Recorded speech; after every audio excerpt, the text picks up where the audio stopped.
সবাইকে স্বাগত জানাচ্ছি আজকে আমাদের অ্যাসাইনমেন্ট সলভিং সেশনে। আজকে আমরা সলভ করতে যাচ্ছি তোমাদের পঞ্চম সপ্তাহে পদার্থবিজ্ঞান অ্যাসাইনমেন্টটি, যেটি দেওয়া হয়েছে অধ্যায় 4 থেকে, এবং এই অ্যাসাইনমেন্টটা হচ্ছে আমাদের 4 নাম্বার অ্যাসাইনমেন্ট। ঠিক আছে? আচ্ছা, তাহলে এই এই অ্যাসাইনমেন্টের ক্ষেত্রে আমরা আমাদের শিরোনামটা কি লিখবো? শিরোনামটা লিখবো হচ্ছে নবায়নযোগ্য শক্তির গল্প। ঠিক আছে, এটা হচ্ছে আমাদের শিরোনাম। ওকে, এর পরবর্তীতে আমরা একটা কাজ করব, সেটা হচ্ছে আমরা আমাদের বই থেকে 110 থেকে 112 পৃষ্ঠা পড়ে নিব, 119 থেকে 120 পৃষ্ঠা পড়ে নিব। তোমরা পড়ার পরেই হচ্ছে আমার এই অ্যাসাইনমেন্টের অ্যানসারটা দেখবা। ঠিক আছে? তাহলে চলো আমরা আমাদের অ্যাসাইনমেন্টটা দেখি কি বলছে। আমাদের এখানে একটা স্টেম দেওয়া আছে, অদ্ভুত স্টেম। জলবিদ্যুৎ হলো অন্যতম প্রাচীন শক্তি উৎস, যা বিশ্বজুড়ে বিশেষত প্রত্যন্ত অঞ্চলে বিদ্যুৎ উৎপাদন করতে ব্যবহৃত হয়েছে। প্রত্যন্ত অঞ্চল মানে হচ্ছে গ্রাম অঞ্চল। আছে প্রচুর নদী থাকায় বাংলাদেশের সম্ভাবনাটি কাজে লাগানো যায়। অলরেডি কিন্তু আমরা জানি কাপ্তাই বাঁধ আছে, তো কাজে লাগানো হয়েছে অলরেডি। চিত্রে একটা জলবিদ্যুৎ কেন্দ্র দেখানো হয়েছে, অদ্ভুত জলবিদ্যুৎ কেন্দ্র। এরকম জলবিদ্যুৎ কেন্দ্র আমরা আসলে কখনোই দেখি নাই। আচ্ছা, আরেকটা কথা আমি শুরুতে বলে নেই, যা এটা আসলে আমাদের এই অ্যাসাইনমেন্টটা সলভের পেছনে কিছু আসলে বোর্ড থেকে আমাদের এই অ্যাসাইনমেন্ট আসলে এইভাবে কেন দিছে, এটা রিজন হচ্ছে আমরা আজকে যে অ্যাসাইনমেন্টটা সলভ করতেছি এটা মেইন টপিক হচ্ছে বিভিন্ন ধরনের শক্তির বিভিন্ন প্রভাব। ঠিক আছে, এগুলো কিন্তু হচ্ছে তুমি যদি কখনো ইঞ্জিনিয়ারিং পড়ো, আর কি ইঞ্জিনিয়ারিং পড়ো, তো ইঞ্জিনিয়ারিং মানে কিন্তু আসলে শুধু ম্যাথ না। ঠিক আছে, আমাদের ইঞ্জিনিয়ারিং মানে কিন্তু শুধু ম্যাথ না, ম্যাথের সাথে সাথে এই থিওরিটিক্যাল জিনিসগুলো তোমাকে শেখা লাগবে। এবং এখানে এনার্জি সায়েন্স নামে অনেকগুলা টপিক তুমি পাবা, এবং সেখানেও এই জিনিসটা পাবা। ঠিক আছে, সবচেয়ে মজার ব্যাপার এইটা নিয়ে বিশ্বে পিএইচডি পর্যন্ত করা হয়, এই টপিকটা, যে বিভিন্ন নবায়নযোগ্য শক্তির বিভিন্ন প্রভাব। ঠিক আছে, এটা খুবই ফেমাস একটা পিএইচডি টপিক, এবং এটা প্রচুর মানুষ করে। তো ওই আইডিয়া থেকে আসলে তোমাদেরকে অ্যাসাইনমেন্টটা দিছে, যাতে তোমরা আসলে এই এই শক্তির প্রভাবগুলো যখন আমরা পড়ি না বই থেকে, এগুলো আমরা এমসিকিউর জন্য দাগায় দাগায় পড়ি, তো আমরা আসলে খেয়াল করি না কোনটা আর কি, আমরা শুধু অঙ্ক নিয়ে ব্যস্ত থাকি। এই জন্যই হচ্ছে এই অ্যাসাইনমেন্টে এই জিনিসগুলো ইনক্লুড করা হয়েছে। তাই আশা করি তোমরা যখন আজকে পুরা সেশনটা দেখবা, দেখা শেষে বুঝবা, প্লাস হচ্ছে জিনিসটা আজীবন মনে রাখবা, এবং ভবিষ্যতে যখন তুমি, যদি তুমি ইঞ্জিনিয়ার হও, তাহলে সেই জিনিসগুলো যাতে তোমার কাজে লাগে। ঠিক আছে, একটু হইলেও যাতে কাজে লাগে। তাহলে আমরা এখানে একটা অদ্ভুত চিত্র পাচ্ছি, তো অদ্ভুত চিত্রটা আমাদের বোঝাচ্ছে যে এইটা হচ্ছে আমাদের লেক। দেখো এইটুকু হচ্ছে আমাদের লেক। ঠিক আছে, এটা হচ্ছে আমাদের লেক, আর এটা হচ্ছে আমাদের ড্যাম। ড্যাম মানে হচ্ছে বাঁধ। এরপর আমাদের এখান থেকে এইটা দিছে হচ্ছে টারবাইন। আমরা আজকে দেখবো টারবাইন আসলে কিরকম থাকে। এটা হচ্ছে আমাদের টারবাইন, আর নিচে কি লিখছে এটা আসলে কেউ জানে না, এটা আসলে তোমার মানে টিচারই জানে আর কি। যাই হোক, আর এটা হচ্ছে তোমার ওই যে বৈদ্যুতিক কারেন্টের লাইন। তাহলে চলো আমরা এটা একটা জলবিদ্যুৎ কেন্দ্র, এটা আসলে একটা 2D জলবিদ্যুৎ কেন্দ্র, যার জন্য আসলে চিত্রের এই বেহাল দশা। যিনি আঁকছে তিনি যদি একটু নেটের থেকেও কালেক্ট করতো, বা নেটের থেকে কালেক্ট করতো, চমৎকার একটা জলবিদ্যুৎ কেন্দ্র আসতে পারতো। তো যাই হোক, এটা বাংলাদেশ, তো চিত্র এটা হচ্ছে একটা জলবিদ্যুৎ কেন্দ্র। তো জলবিদ্যুৎ কেন্দ্র, আচ্ছা, তো এখানে বানানটা ভুল হয়ে গেছে, এটা ন্যূনতম হবে। তো বলছে প্রথম প্রশ্ন দেখো, চিত্রের কোন অবস্থানে জলের ন্যূনতম বিভব শক্তি রয়েছে। তা আমরা জানি বিভব শক্তি ভি ইজ ইকুয়াল টু আসলে কি, এম জি এইচ। তাহলে এম তো আমাদের এখানে কনস্ট্যান্ট থাকে, জিও আমাদের কনস্ট্যান্ট। তাহলে দেখো তো কনস্ট্যান্ট উঠাই দিলে আমরা কি পাই, ভি প্রপোর্শনাল টু এইচ পাই। তাহলে আমরা বলতে পারি বিভব শক্তি এবং উচ্চতা পরস্পর কি সমানুপাতিক, তাই না? তাহলে আমরা উচ্চতা যত হচ্ছে বাড়বে বা কমবে, বিভব শক্তির পরিমাণ তত বাড়বে বা কমবে। তাহলে আমাদেরকে আসলে বের করতে হবে কোন অবস্থানে উচ্চতা হচ্ছে সবচেয়ে কম, কোন অবস্থানে উচ্চতা সবচেয়ে কম, সেটাই হবে আমাদের বিভব শক্তির ন্যূনতম। ঠিক আছে, ন্যূনতম মান আর কি। তাহলে খেয়াল করো এখানে দুই ভাবে উত্তরটা দেওয়া যায়। একটা হচ্ছে আমাদের যে লেকটা আছে, আমাদের যে লেক আছে, তো খেয়াল করে দেখো, এই লেকের নিচে, এই লেকের নিচে আমরা হাইট কত ধরতে পারি, হাইট ধরতে পারি হচ্ছে এইচ ইজ ইকুয়াল টু হচ্ছে কত, 0। এইচ ইজ ইকুয়াল টু 0 যদি তুমি চিন্তা করো, তাহলে তুমি বলতে পারো লেকের নিচে হচ্ছে কি আমাদের এই বিভব শক্তি হচ্ছে শূন্য। কেন? কারণ লেকের নিচ প্রান্তটা তো হচ্ছে H is equal two zero, কোনো হাইট নাই লেকের একদম নিচে। আচ্ছা, এটা গেল হচ্ছে আমাদের একটা। আরেকটা হচ্ছে তুমি দেখো, এই যে আমাদের ড্যামের এই টারবাইনের লাইন দিয়ে যখন আসে, তখন এই টারবাইনের লাইনের একদম মাথায় সম্পূর্ণ পানির ফ্লোটা গতিশক্তিতে রূপান্তর হয়। সম্পূর্ণ পানির ফ্লোটা গতিশক্তিতে রূপান্তর হয়, এবং এইখানে যেহেতু সব সম্পূর্ণ শক্তি গতিশক্তিতে রূপান্তর হয়ে গেছে, তাই এই জন্য আমরা এটাকে কি বলি, এখানে বিভব শক্তি হচ্ছে সবচাইতে কম। এখানে বিভব শক্তি হচ্ছে সবচাইতে কম, যেহেতু এটা গতিশীল ভাবে চলে আসে, তাই এখানে বিভব শক্তি হচ্ছে সবচাইতে কম। এখন তুমি কোনটা লিখবা? সবচেয়ে গ্রহণযোগ্য উত্তর হচ্ছে তোমার এখান থেকে টারবাইনের মধ্য দিয়ে যখন জিনিসটা পাস হয়, তখন হচ্ছে সমগ্র বিভব শক্তি গতি শক্তিতে কনভার্ট হয়। এটা হচ্ছে সবচেয়ে গ্রহণযোগ্য উত্তর। আর এরপরও তুমি চাইলে হচ্ছে এক্সট্রা লিখতে পারো এখান থেকে, যে আমরা এখান থেকে কি কি দেখতেছি, আমাদের লেকের সর্বনিম্ন যে অংশটা, সে অংশটাকে আমরা কি ধরি, নিচের অবস্থান যেহেতু এইচ এর মান হচ্ছে জিরো, তার ওইখানে বিভব শক্তি হচ্ছে শূন্য। কিন্তু দেখো আমাদের লেকে কিন্তু পুরা লেক ভর্তি হচ্ছে পানি আছে। লেক ভর্তি কিন্তু আমাদের কি, লেক ভর্তি টোটালি হচ্ছে পানির ফ্লো আছে। তাহলে এখান থেকে খেয়াল করে দেখো, আমরা যদি এখান থেকে পানিটা মাপি, তাহলে এই হাইট অনুযায়ী কি কি বলা যাবে, এর সম্পূর্ণ বিভব শক্তি আসলে এই মোমেন্টে আছে। এর নিচে আসলে কি আছে, কোনো বিভব শক্তি কাজ করতেছে না। বিভব শক্তি সবসময় কাজ করে ভূমি থেকে আমাদের ওই বস্তুটা কত উচ্চতা আছে তার মধ্যবর্তী অবস্থানে। তাহলে আমরা এটা এখান থেকে লিখতে পারি। আরেকটা লিখতে পারি যে আমাদের টারবাইনে যখন এটা হিট করে, তখন হচ্ছে কি, এক যে লাইন দিয়ে হচ্ছে বের হয়, ওই লাইনের ওইখানে হচ্ছে কি আমাদের সম্পূর্ণ গতিশক্তি বিভব শক্তিতে রূপান্তরিত হয় না, বরং বিভব শক্তি হচ্ছে গতিশক্তিতে রূপান্তরিত হয়। ঠিক আছে, তাই ওই অবস্থাতে আমাদের কি বিভব শক্তির পরিমাণটা কম আসে। তো সবচেয়ে গ্রহণযোগ্য উত্তর যদি তুমি একটা লিখতে চাও, সেটা হচ্ছে টারবাইনের নিচের অংশে। ঠিক আছে, টারবাইনের নিচের অংশে সম্পূর্ণ বিভব শক্তি গতিশক্তিতে রূপান্তর হয়। আর কেউ যদি চাও একাধিক উত্তর লিখবা, তাহলে এই লেকের ব্যাপারটা লিখতে পারো। ঠিক আছে, টিচার যখন এই কোয়েশ্চেনটা করছে, অবশ্যই টারবাইনের মধ্য দিয়ে যে জিনিসটা গতিশক্তিতে রূপান্তর হয়েছে সেই জিনিসটা নিয়ে উনি চিন্তা করছে, তাহলে এই লেকটাকে এই জন্য আঁকতো না উনি। যাই হোক, আমরা এখান থেকে যেহেতু উনি ভুলটা করে ফেলছে, তাহলে আমরা দুইটা দুইটা উত্তর লিখতে পারি। আমরা প্রথমে আমাদের প্রাসঙ্গিকটা লিখবো। আচ্ছা, প্রথমে একটু দেখে আসা উচিত ছিল আমাদের মার্কিং সিস্টেমটা কেমন। খেয়াল করে দেখো, আমাদের এখানে বলছে আমরা যদি অবস্থান লিখতে পারি তাহলে এক পাবো, মানে 1 মার্কের কোয়েশ্চেন।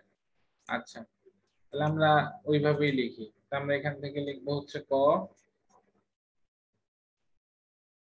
তো ক লিখার পরে দেখো এখান থেকে তুমি লিখবা যে গতিশীল গতিশীল পানি যখন টারবাইন দিয়ে টারবাইন দিয়ে টারবাইন দিয়ে তো না, টারবাইনে আঘাত করে লিখতে হবে। টারবাইনে আঘাত করে তখন সমস্ত বিভব শক্তি বিভব শক্তি গতিশক্তিতে রূপান্তরিত হয়। গতিশক্তিতে রূপান্তরিত হয় রূপান্তরিত হয় এবং ওই স্থানে বিভব শক্তির মান ন্যূনতম হয়।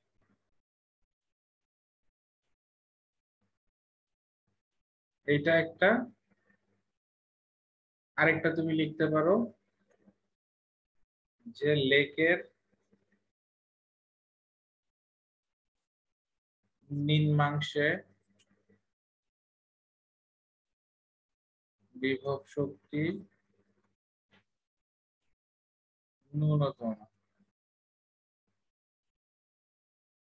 ঠিক আছে, এখন খেয়াল করে দেখো আমাদের প্রশ্নটায় কি বলছিল, প্রশ্নে কি দুইটার কথা বলছিল, প্রশ্নে কি দুইটা কথা মনে বলে নেই, বলছে অবস্থানের নাম লিখতে পারলে। তাহলে আমাদের যে কোনো একটা দিলেও চলে, বা তোমরা চাইলে একদম সিওরিটি হওয়ার জন্য যে টিচার আসলে দেখা গেল লেখের চিন্তা করতেছে, স্টুডেন্ট চিন্তা করলো টারবাইন, তাহলে আসলে কেটে দিবে। আসলে বাংলাদেশের এক একজন অদ্ভুত টিচার তো।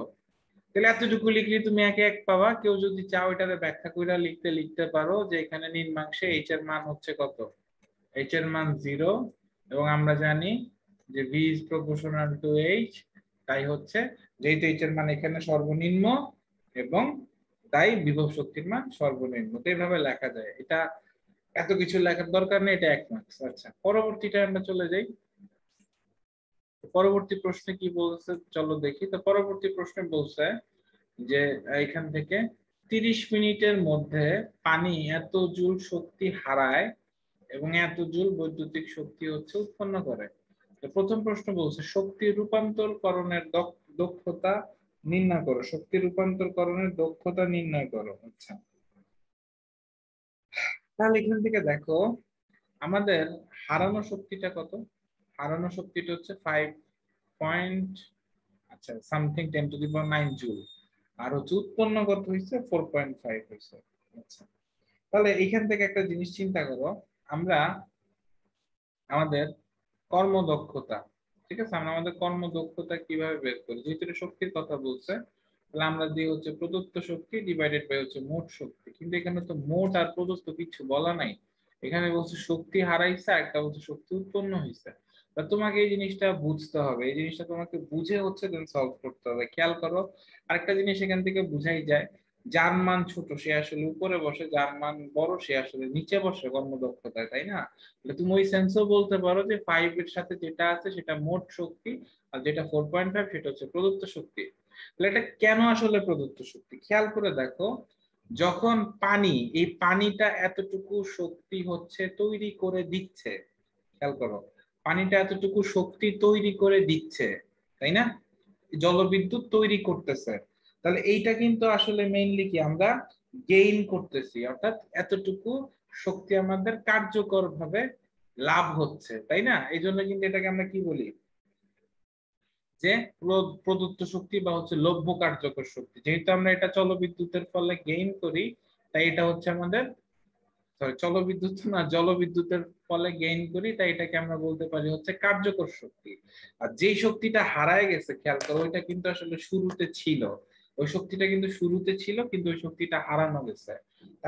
হারাইছে কেন? কারণ আমরা বলে আসছিলাম যে সমস্ত শক্তি কোন শক্তিতে রূপান্তরিত হয়, গতি শক্তিতে রূপান্তরিত। তার মানে শুরুতে যে শক্তি ছিল সেটা ছিল বিভব শক্তি, সেটা হারায় ফেলছে। হারায় ফেলে দেখো একদম ইকুয়াল তৈরি করবে না, কারণ কিছু পরিমাণ শক্তি অন্যান্য কাজে খরচ হয়ে যায়। কনভার্ট করছে কত শক্তিতে, 4.5 ইন্টু 10⁹ তাহলে এখান থেকে স্পষ্ট বোঝা যাচ্ছে আমরা শক্তি গেইন করছি হচ্ছে 4.5, আর আমরা শক্তি হারাইছি মানে শক্তি ছিল শুরুতে 5.0। তাহলে এখান থেকে আমরা ইজিলি জিনিসটা লিখে ফেলবো। আচ্ছা, এখানে আরো একটা ব্যাপার আছে, তোমরা চাইলে এটাকে অন্যভাবে করতে পারো। কিভাবে? তোমরা দেখো এখানে আমাদের 30 মিনিটে কিন্তু টোটাল শক্তিটা দেওয়া আছে, তাহলে তুমি 30 মিনিটের জন্য লিখে 1 সেকেন্ডে শক্তির পরিমাপ বার করতে পারো। তখন তোমাকে 30 ইন্টু 60 দিয়ে ভাগ করতে হবে। তা আসলে এখানে আমরা ওইটা 1 সেকেন্ড না বের করলেও চলে, কারণ তুমি যদি 30/60 দিয়ে এখানেও ভাগ করো, তোমাকে নিচেও 30/60 দিয়ে ভাগ করতে হবে, তাহলে আলটিমেটলি কাটাকাটি যাচ্ছে। বুঝছো? তাহলে এটা লিখলো কি না লিখলো কি একই জিনিস, মান একই আসে আর কি।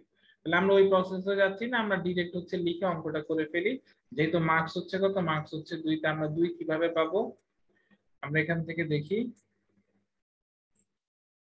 আমরা বলছে কর্মদক্ষতা নির্ণয়ের বিভিন্ন রাশিগুলো চিহ্নিত করে সমীকরণ লিখতে পারলে সঠিক একক, আচ্ছা সঠিক একক দেখাইতে হবে। কর্মদক্ষতা একটা অনুপাত, কর্মদক্ষতা কিন্তু কোনো একক নাই, ঠিক আছে? তো এই একক নাইটাই তুমি দেখাইতে পারলে হচ্ছে তুমি আরো 1 পাবা। তাহলে কিন্তু খুব সহজ, তোমাকে এখান থেকে প্রদত্ত শক্তি, মোট শক্তি এটা বের করতে হবে আর দেখাইতে হবে আর কি। দেন তুমি এখান থেকে দক্ষতা বের করতে পারবে, শক্তি রূপান্তরকরণের দক্ষতা। চলো আমরা আমাদের ম্যাথে চলে যাই।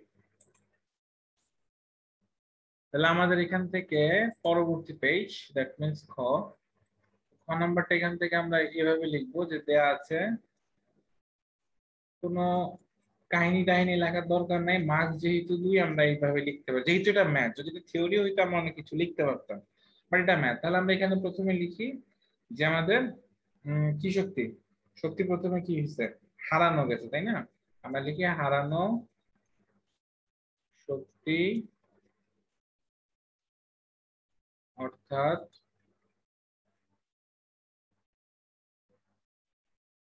মোট প্রদত্ত শক্তি। মোট প্রদত্ত শক্তিকে আমরা কি দ্বারা এক্সপ্রেস করি মনে আছে? ই এনার্জি ইনপুট, তাই না?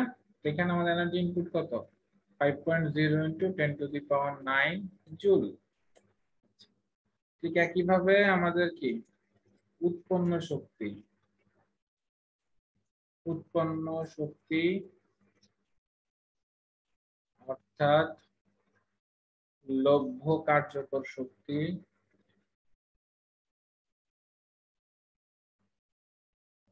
লভ্য কার্যকর শক্তি হলে কি হয়, ই আউট হয়। ই আউট সমান কত, 4.5 ইন্টু 10⁹ জুল। তাহলে এইটা চিহ্নিত করতে পারছি, এবার সমীকরণ লিখতে পারলে আমি 1 পাবো। তাহলে আমরা লিখি আমরা জানি শক্তির রূপান্তরকরণের দক্ষতা, রূপান্তরকরণের দক্ষতা, এটাকে আমরা ইটা দিয়ে প্রকাশ করি। এটা ইজ ইকুয়াল টু কি, আমরা লিখবো যে উৎপন্ন শক্তি, উৎপন্ন শক্তি ডিভাইডেড বাই হচ্ছে হারানো শক্তি। তো তোমরা চাইলে এখানে হারানো শক্তির জায়গায় মোট প্রদত্ত শক্তি, লভ্য কার্যকর শক্তি লিখতে পারো, কিন্তু আমি লিখতেছি না, কারণ প্রশ্ন হচ্ছে ওই রকম ভাবে দেওয়া নাই। তাহলে আমার উৎপন্ন শক্তি কত ছিল, 4.5 ইন্টু 10⁻19, সরি 9, এরপরে হচ্ছে 5 ইন্টু 10⁹9, আর আমরা জানি এর সাথে একটা 100% থাকে। তাহলে এর সাথে 100% থাকলে তো অ্যান্সার ক্যালকুলেটরের জন্য করে দেখো 89 আর 90 আসবে। আমি লিখে দিলাম 90%, তা তোমরা এটা ক্যালকুলেশন করে দেখো, ঠিক আছে? এটাই হচ্ছে অ্যান্সার, এটাই হচ্ছে আমাদের অ্যান্সার। এরপর আমরা লিখব যে দক্ষতা একটি অনুপাত, একটি অনুপাত পাই এর একক নেই, এটা মাস লিখবা, ঠিক আছে? তাই এর একক নেই, তাহলে স্যার আবার একক খুঁজবে। আচ্ছা, তাহলে এতটুকু আমরা ক্লিয়ার হলাম। এবার আমাদের পরবর্তী যেটা, পরবর্তীটায় চলে যাই। পরবর্তীটা কি বলছে, গ নাম্বার, বৈদ্যুতিক শক্তি এত জুলকে ওয়াট এককের মাধ্যমে প্রকাশ করো। আচ্ছা, ওকে। এরপর এখানে লিখছেন, এটাও আমাদের মাত্র 1 মার্ক, সঠিকভাবে শক্তির এক একক থেকে অন্য এককে রূপান্তর করতে পারলে। আচ্ছা, এখন দেখো আমাদের ঝামেলা হইতো না যদি এখানে 30 মিনিট না থাকতো, 30 মিনিটে না থাকতো ঝামেলা হইতো না। তো এখন 30 মিনিটে আসলে এত জুল বৈদ্যুতিক শক্তি উৎপন্ন হয়েছে, তাহলে ওইখানে আমাদের ওয়াট এককে সেটার মানটা কত সেটাই আসলে আমাকে বের করতে হবে। তাহলে চলো আমরা এখান থেকে লিখে ফেলি। আমাদের মার্ক কিন্তু 1 মাথায় রাখবো, বুঝছো? এবং এটা একটা ম্যাথ, থিওরি হলে অনেক লেখা যায় 1 মার্কের জন্য, বাট ম্যাথে আমরা এত কিছুই লিখবো না। তাহলে আমরা এখান থেকে কি লিখবো, যে আমাদের দেয়া আছে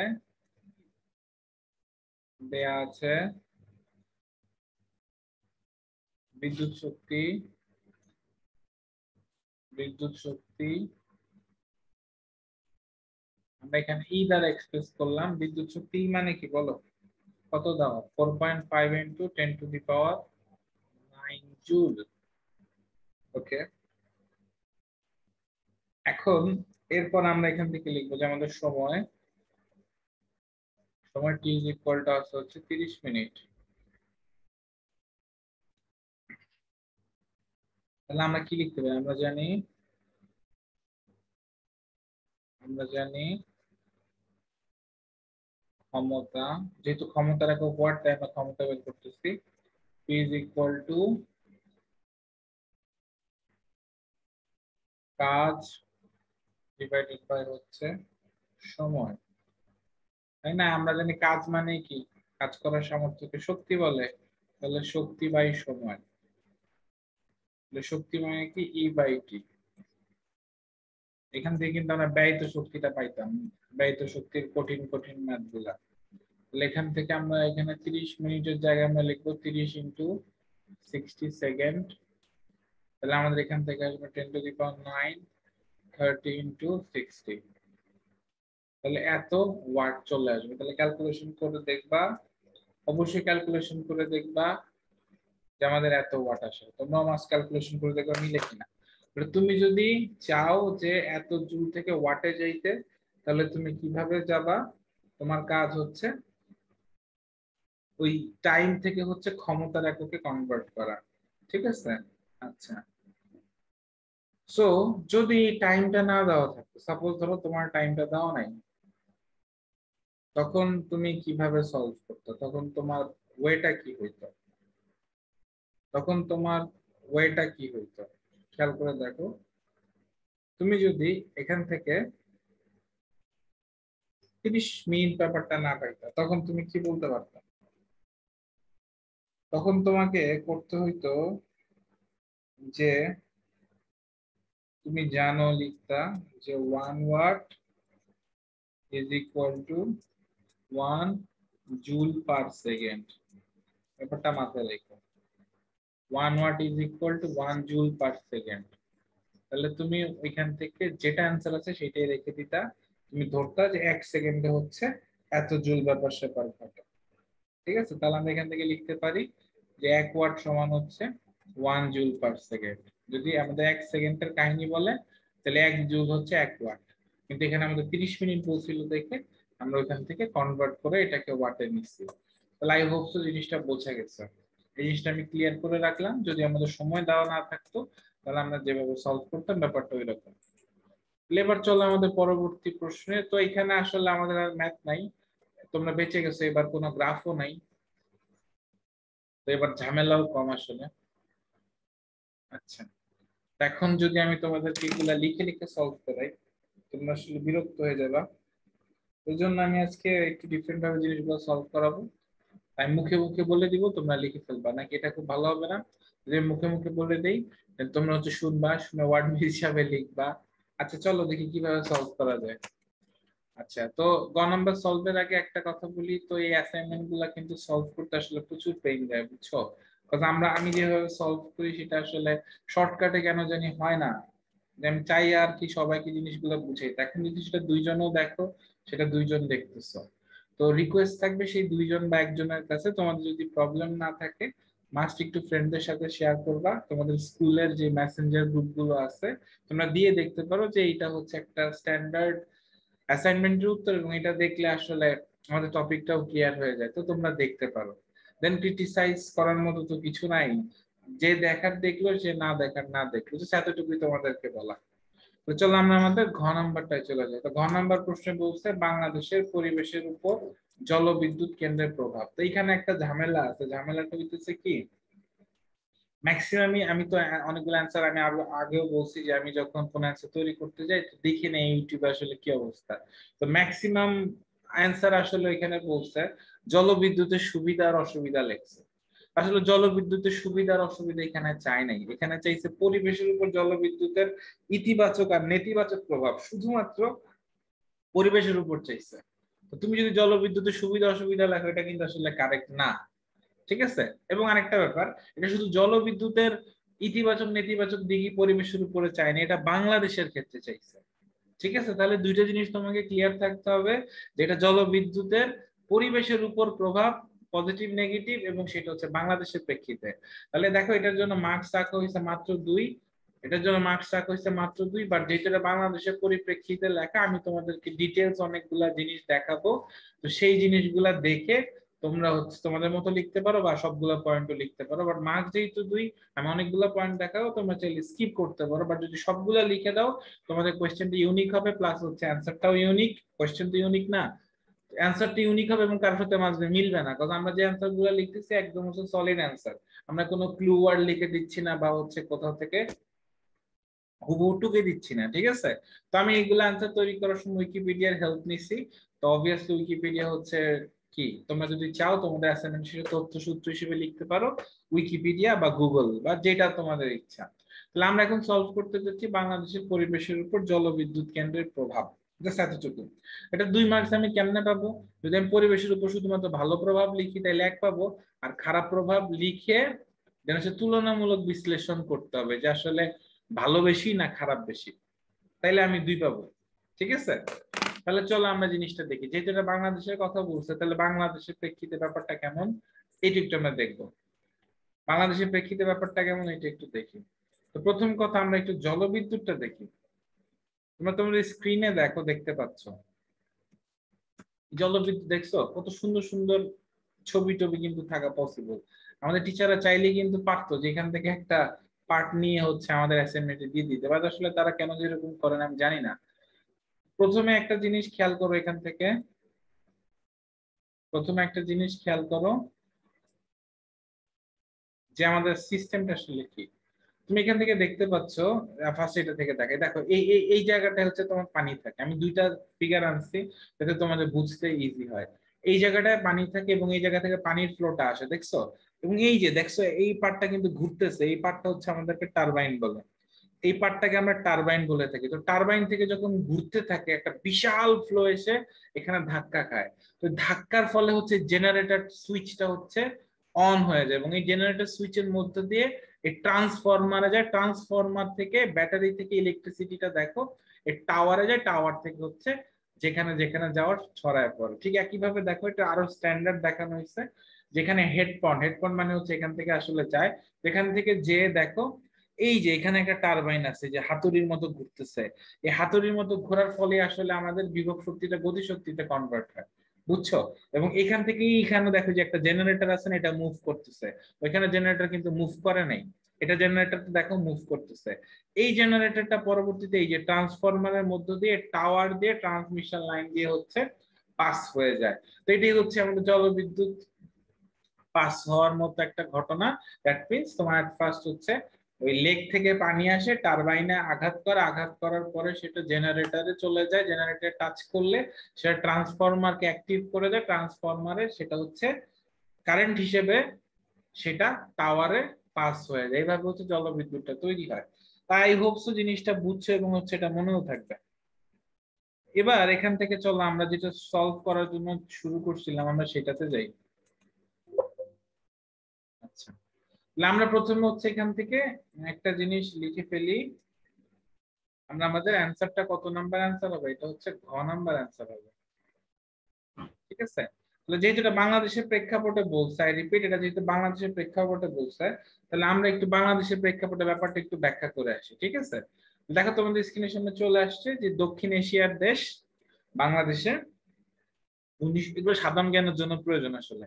1906 সালে সর্বপ্রথম জলবিদ্যুৎ কেন্দ্র স্থাপনের জন্য প্রথমে সম্ভাব্যতা যাচাই করা হয় যে এই দেশে আসলে জলবিদ্যুৎ কেন্দ্র তৈরি করা যাবে কিনা। আচ্ছা, তো এই দেশের একমাত্র পানি বিদ্যুৎ কেন্দ্র হচ্ছে কাপ্তাই অবস্থিত। যদি তোমরা ভার্সিটিতে যখন উঠবা অবশ্যই এই কাপ্তাই লেকটা দেখতে যাও, খুবই সুন্দর একটা প্লেস।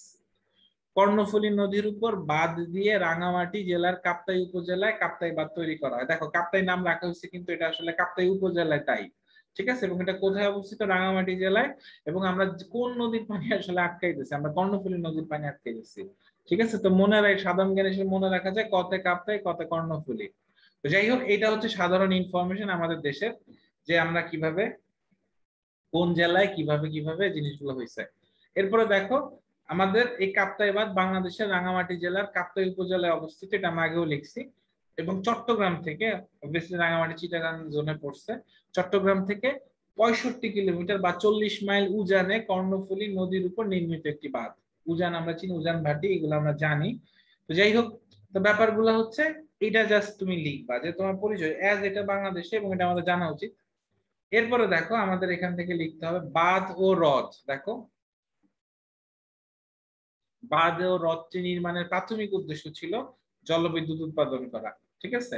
1962 সালে, দেখো 1906 সালে কিন্তু এক্সপেরিমেন্ট করা হয়েছে যে এটা আসলে পসিবল কিনা। তো 1962 খ্রিস্টাব্দে, বানানটা ভুল আসছে টাইপের, খ্রিস্টাব্দে এমন হবে। ওকে, খ্রিস্টাব্দে এটি নির্মাণ কাজ কিন্তু শেষ হয়েছিল। আচ্ছা, বাঁধের সঞ্চিত পানি মানে বিভব শক্তি, বাঁধের সঞ্চিত পানি ব্যবহার করে কাপ্তাই পানি বিদ্যুৎ কেন্দ্রে বিদ্যুৎ উৎপন্ন করা হয়। তার মানে বিভব শক্তিকে কাজে লাগিয়ে গতি শক্তিতে কনভার্ট করে সেখান থেকে আসলে পাওয়া যায়। এরপরে দেখো 1962 এবং 1988 সালের মধ্যে এখানে সর্বমোট, খেয়াল করে দেখো, সর্বমোট 230 মেগাওয়াট। আমরা কিন্তু জানি 1 মেগাওয়াট মানে কি, অনেকেই পারবা 1 মেগাওয়াট মানে হচ্ছে 10⁶ ওয়াট, তাই না? তাহলে দেখো 230 ইন্টু 10⁶ ওয়াট আসলে আসে, এবং সেটা হচ্ছে 3,10,000 অশ্ব শক্তি মানে হর্স পাওয়ার। আমরা কিন্তু এটাও জানি যে 1 horse power equal to 746 watt. ঠিক আছে, বিদ্যুৎ উৎপাদনের ক্ষমতা সম্পন্ন কি বসানো হয়? জেনারেটর বসানো। আমরা কিন্তু চিত্রে দেখে আসছি যে আমাদের কি লাগে, টারবাইন আঘাত করার পর জেনারেটর লাগে, এরপর লাগে ট্রান্সফরমার। এটাই বাংলাদেশের সবচেয়ে বড় বাঁধ এবং একমাত্র জলবিদ্যুৎ কেন্দ্র। ঠিক আছে, আচ্ছা, এরপরে এই কথাটা তোমরা আসলে শুরুতে লিখবা, আমি লাস্টে মনে পড়ছিল দেখে লিখছি। এটা চলে যাবে হচ্ছে একদম শুরুতে। জলবিদ্যুৎ পরন্ত বা স্রোত আছে এমন নদী, কর্ণফুলী নদীতে কিন্তু প্রচুর স্রোত আছে, বুঝছো? ওই স্রোতকে আটকায় আসলে আমরা টারবাইনে রেখে জেনারেটরের মাধ্যমে ট্রান্সফরমার দিয়ে বিদ্যুৎ তৈরি করি। এমন নদীর চাপকে, এমন নদীর পানির চাপকে ব্যবহার করে তৈরি করা হয়। এইটি একটা কি নবায়নযোগ্য শক্তিগুলোর মধ্যে সবচেয়ে বেশি প্রচলিত। কারণ দেখো পানির কিন্তু কোনো অভাব নেই, পানি কিন্তু শেষ হয় না, পানি চক্র যতদিন চলতেছে ঠিক মতো পানিও আসতেছে, পানি অটোমেটিক্যালি আসলে সেখান থেকে অটোমেটিক্যালি বাদ দেওয়ার মাধ্যমে বিদ্যুৎ উৎপাদন হচ্ছে।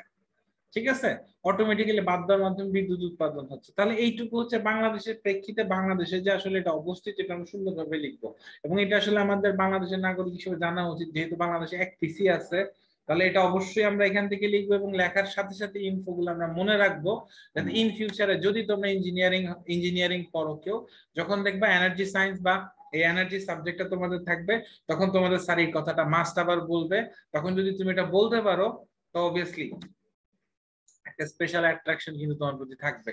তাহলে এই জিনিসটা আমরা বুঝতে পারছি বাংলাদেশের প্রেক্ষিতে কোথায় অবস্থিত, কোন উপজেলায়, কতটুকু দূরে, কতটুকুর জেনারেটর কত সালে আসছে, এবং হোয়াটএভার। তো এতটুকু গেলে হচ্ছে আমাদের বাংলাদেশের পরিপ্রেক্ষিতে কাপ্তাই বাঁধটা কেমন। এরপর হচ্ছে আমরা আমাদের পরের স্লাইডে চলে যাব। তো পরের স্লাইডে চলে যাওয়ার সময় দেখো আমরা আমাদের জলবিদ্যুৎ কেন্দ্রে ইতিবাচক প্রভাবটা প্রথমে আলোচনা করি। তো প্রথম ইতিবাচক প্রভাবটা কি বা ভালো দিকটা কি?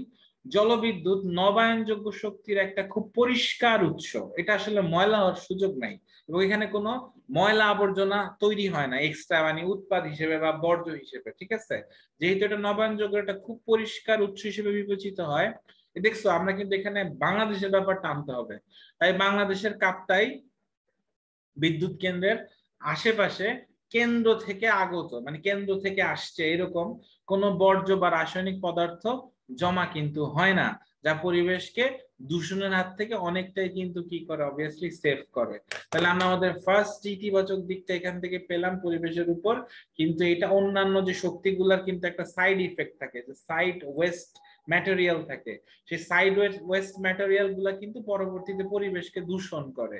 কিন্তু আমাদের জলবিদ্যুতের ক্ষেত্রে এটা পসিবল না, বিকজ আমরা জানি পানি আর এই ফ্রেশ পানি বারবার এই টারবাইনে আঘাত করতে করতে সেখান থেকে আসলে কোনো কেমিক্যাল বা কোনো বর্জ্য আসলে ক্রিয়েট হয় না, এবং যেটা আমাদের এনভায়রনমেন্টকে পলিউটেডও করে না। ঠিক আছে, তো খুব চমৎকার একটা পয়েন্ট, এবং এটাকে এইভাবে লিখবা।